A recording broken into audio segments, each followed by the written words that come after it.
I have to literally sniff the sniff the pan.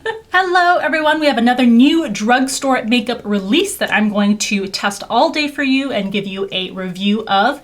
That is for L'Oreal's brand newest foundation in powder form. This is the Infallible 24-Hour Fresh Wear Foundation in a powder. Many of you have probably used or in the past tested out their liquid version. So this is now the powder version available. Make sure to check out the description box below because I always link to where you can find this for the best price. I also put a link to Rakuten so that if you do purchase it online, you can get cash back. I also link to things that I'm wearing in terms of jewelry, nail polish, etc. in the description box. And if I can ever give you a discount code, I will also always include that for you. Make sure to subscribe to the channel. You can also follow LOreal Beauty on Instagram. Make sure you don't miss my mid-monthly videos where you can enter giveaways to win a bunch of skincare, makeup, and accessories. And of course, if you missed my gifting video, make sure you go check that out. Do not sleep on it. It will really give you some great ideas for beauty gifts that are not makeup that you can give to people who are really difficult to give gifts to, that they don't already have, or they're just difficult to please. You'll get a lot of different suggestions, and a lot of them are running coupon codes or sales that are going to expire in the next day or two. So make sure you don't miss out on that one either. I'll link it in the upper right-hand corner for you. So right now when I'm filming this, the powder foundation is really only available through Amazon. On the website, it retails for $11.99. Luckily, Amazon is almost always the cheapest place where you can find the product, whatever makeup product you're looking for. Second only to usually Walmart, and usually Walmart is just 1 penny less. So practically speaking, Amazon is usually one of the best places to find the lowest price on new makeup. In the next coming month or so, I do expect this to be more widely available at places like Walmart, Target, Ulta, your local CVS, Walgreens, or other drugstore. There are around 16 shades of this foundation. Not a fantastic selection when it comes to truly deep shades. The shade that I picked up to test out is 130 True Beige. Kind of a random guess as to whether this would fit me or not. We'll see when we apply it. That's what the powder looks like up close.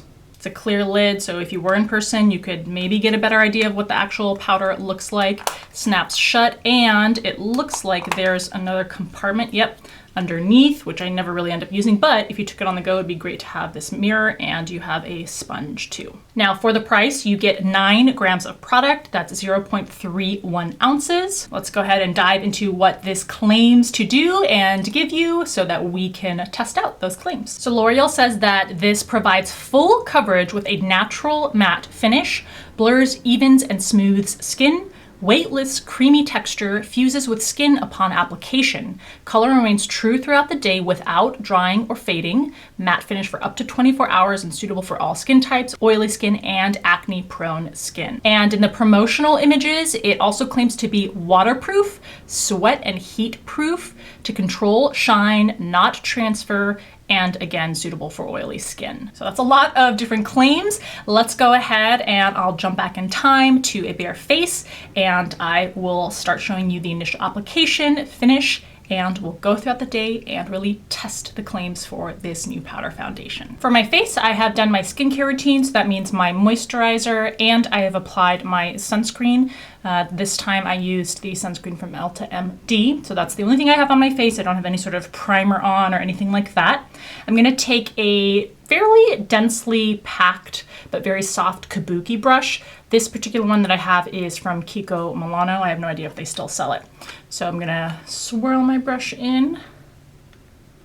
See kind of the coverage there. I'm gonna pat and swirl. Let's do one side of my face first and see if we can compare. You know what? I should apply my under eye concealer. I'll be right back. Okay, so I put concealer underneath my eyes. I use the Revlon Color Stay concealers. Not my favorite for use under the eyes, but it'll do. It's good that I'm testing this foundation now because I do have some blemishes on and around my nose, and other parts of my face. So I did dab a little bit of these concealers on those, but when I'm rubbing in and buffing in a powder foundation, usually that lifts the concealer underneath anyway. So I expect most of the coverage that we'll get for those blemishes will be from the foundation. All right, so going back to what we were doing here, kind of tapping and buffing. So I feel like this is a decent color match for me, 130 True Beige. It's always hard to tell when you're trying to figure out the color matching online, even in stores with, I feel like especially powder foundations, it's hard to accurately judge or predict. This has a really immediate smoothing effect that I can see.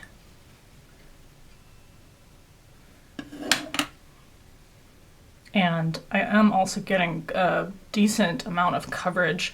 I feel like the freckles on this side are much more noticeable. This shade is actually probably too pale for me in comparison to my neck especially. It's kind of blanking me out. But ignoring the color matching, the finish of it is matte without looking dry. All right, so it's applied to my right side. On your screen it'll be on the left. And then this is no foundation.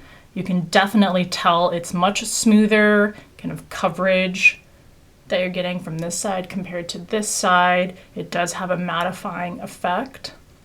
Let's zoom you in. I'm going to show you a little bit of texture around my nose that it's creating that I don't love. So this is the side without any foundation applied. This is the side with the powder foundation. And you can see this texture that's being emphasized, the pores and kind of the dry skin there. That's definitely being emphasized, especially in the folds here around the nose. It doesn't help that I'm sweating under the light, so that creates even more weird texture there. So other than the nose area, I really like the finish, the smoothness of the way that this foundation looks. All right, I'm gonna do the rest of my face. Kind of a shame that there's texture on my nose there. I mean, that is partly due to the state of my skin. So I think if you didn't have any skin issues like I'm currently having with a little bit of dryness and some healed blemishes, or some blemishes that are kind of at the end of their life in that area, then you may not experience that texture enhancement. Or maybe if you applied primer on any areas with texture issues. But look at how smooth that looks on the skin. Okay, so there is the finished application of the foundation. I would say definitely medium coverage. You can see this blemish underneath my eye here. You can still see it. It's still visible there, so not like it's complete coverage. And yeah, the only issue that I can really see is on my nose there. You can see that kind of patchiness on the top of the nose. So I'm gonna apply the rest of my makeup. We'll come back, look at the finished look, and I'll check back in with you. All right, the rest of the makeup is done. Give you one final close-up look just to see the finish, to see how other makeup layers on top of it. I used only powder products on top, and still see that unevenness around the nose, on top of the nose. So definitely too pale of a shade for me, at least right now. Maybe it'll become more seamless really in the dead of winter when I'm at my super palest, but in the future I would probably choose 1 or 2 shades deeper than 130 True Beige. You guys always ask me, so I'll go over what I'm wearing, and I'll link in the description box below to where you can find these pieces and any discount codes if I have them. I'm wearing this 3-piece necklace set, super affordable, from Amazon. Beautiful. You get all 3 pieces. You can wear them together, you can wear them separately, or just pair them up. On my lips, I am wearing another shade of Milani's newest Color Fetish Shine lipsticks. I've been wearing these every single day since I filmed that video, so that should tell you something. The shade is 220 Tied Up. I'll link in the upper right hand corner. here where you can check out the video where I swatch all of the shades in the line and I apply them to the lips for you. And on my lashes, wearing Maybelline's Sky High mascara. I also did a full day test of that, and since that video I've been using this mascara every day. So again, I'll link that in the upper right hand corner for you to check out if you didn't see that video already. And on my nails, still Zoya's Tulip. Today's probably the last day of life that I have left in this manicure. Again, all these things will be linked in the description box for you. Oh, and this sweater, which I absolutely love, is also from Amazon. There's a lot of different color pairings that you can get, and very affordable. Again, Amazon is so hit and miss. There's a lot of not great quality things on Amazon that look good in the pictures, but once you get them, they're not. So there are rare finds like this one and these necklaces that you get lucky. And so I'm happy to share these with you. You may notice that my face is a little bit shiny, just I naturally have a very shiny, I wouldn't say oily, but definitely like shiny face, and I do blot throughout the day. So you can see compared to just after the initial application, there's a little less of that mattifying, there's a little more glow on here, but we'll go ahead and wear this throughout the day. I will be wearing a mask during a lot of the day, so we'll also get to see how resistant this is to transferring or lifting under a mask. And also we'll see how shiny I get. Any sort of comments I have, I'll check in with you later in the day. I just thought to sniff this, and there is a smell to it, which I wouldn't have thought that there. Yep. Gosh, in the middle of the ingredients list is perfume / fragrance, and then at the end, toward the end of the ingredients, you have other fragrant ingredients like lanolol and citronellol. So it is a powder, so if you're applying it on top of moisturizer and sunscreen, maybe that will act as a little bit of a barrier to the fragrance, but fragrance just should not be in your makeup, and especially not in your skincare. And do I want to smear in powder form perfume all over my face? No, I don't.